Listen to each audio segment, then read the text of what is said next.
Since the release of the original trilogy, lots of changes have been made to the original Star Wars films to try and establish a stronger connection between the original trilogy and the prequel trilogy. Some changes were good, and some changes were absolutely disastrous. George Lucas decided to make these changes, and received an enormous amount of backlash because of some of them. But, is it really justified?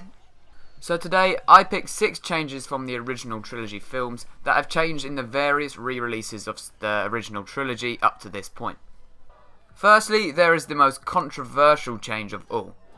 In the original Return of the Jedi film, which came out in 1983, Sebastian Shaw came back as Anakin's ghost in one of the final scenes on Endor. However, after the prequel trilogy was released, Hayden Christensen's character, which was Anakin in the prequel trilogy, came back and appeared instead of him. The majority of the backlash from this change came from the older Star Wars fans who saw the original film and thought it was disrespectful to replace Sebastian Shaw. Not only this, but many people question and criticise the role in which Hayden Christensen played, thinking that he didn't really portray Anakin as well as he could have, and was one of the main reasons why the prequel trilogy came under so much scrutiny. But personally, I quite like the change. I think it established a really strong connection between the prequel trilogy and the original trilogy, and it shows that Anakin really wasn't himself once he turned into Darth Vader, and him turning back to the light side where he was, it kind of makes sense, but I can also see the problem that it causes with the older fans, and I kind of have a problem, but not so much as I'm a bit of a younger Star Wars fan. But let me know what you guys think of that one, because that one is by far the most difficult one in this video. Another very controversial change is Greedo shot first. Star Wars fans all over the world know that it was not Greedo who shot first. Instead, it was our hero Han Solo, who at the time probably wasn't portrayed as a hero in George Lucas's plans. But after the original film and how successful it was, George Lucas obviously decided to change his plans for Han Solo and make him into a bit more of a hero.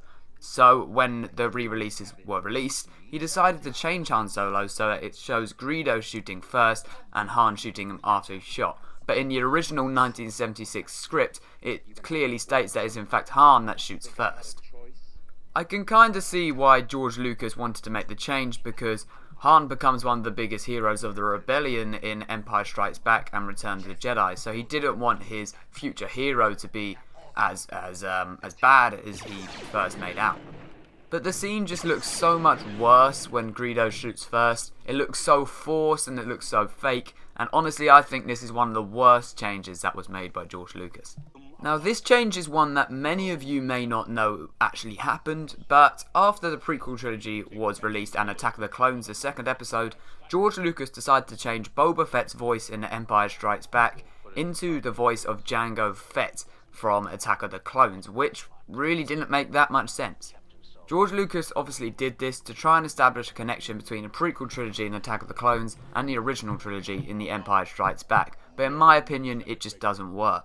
Not that we hear Boba Fett talk that much, but his original voice was so menacing and perfect to fit the character, which is why so many people think that Boba Fett is the most badass bounty hunter and one of the best characters in the original trilogy. But giving him Jango's voice, not that Jango's voice wasn't alright, I mean it was alright, but it just kind of loses some of Boba Fett's kind of badass demeanour, and I think it makes the scene worse and makes the movie worse. But again, I can see why George Lucas made the change, it just isn't really something that needed to be changed.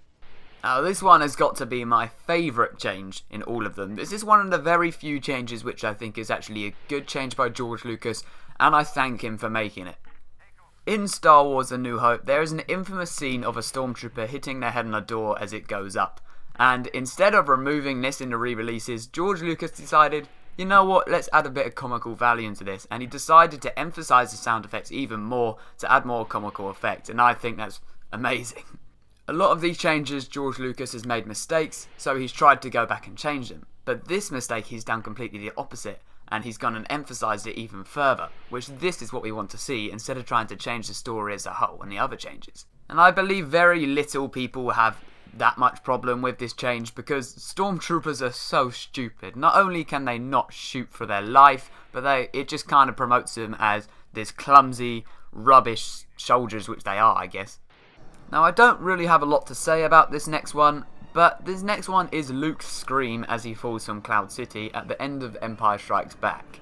Now, if this was a normal scream from a normal Mark Hamill, it wouldn't be that bad, but it's the fact that it is the Emperor's scream, which makes absolutely no sense to me, and I cannot understand what was going through George Lucas's head when he decided to make this decision. If you guys can try and clear this one up for me in the comments, that would be really helpful, because this one I am completely stuck about.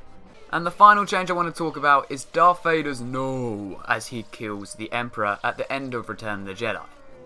This one is a difficult one, because I actually like the scene where he says no, but I like the scene beforehand where he was silent. They're very similar in portraying Vader as a new character who cares and returning to the light side, but I just kind of think when I watch the silent scene back without the no, it just has a lot more emotional feel for me. And that's why I think it should have been kept the same, but that one is a very difficult one in my books. With the sequel trilogy, The Force Awakens, and the 2 films after that coming out, hopefully Disney don't go back on themselves and make the changes like George Lucas did.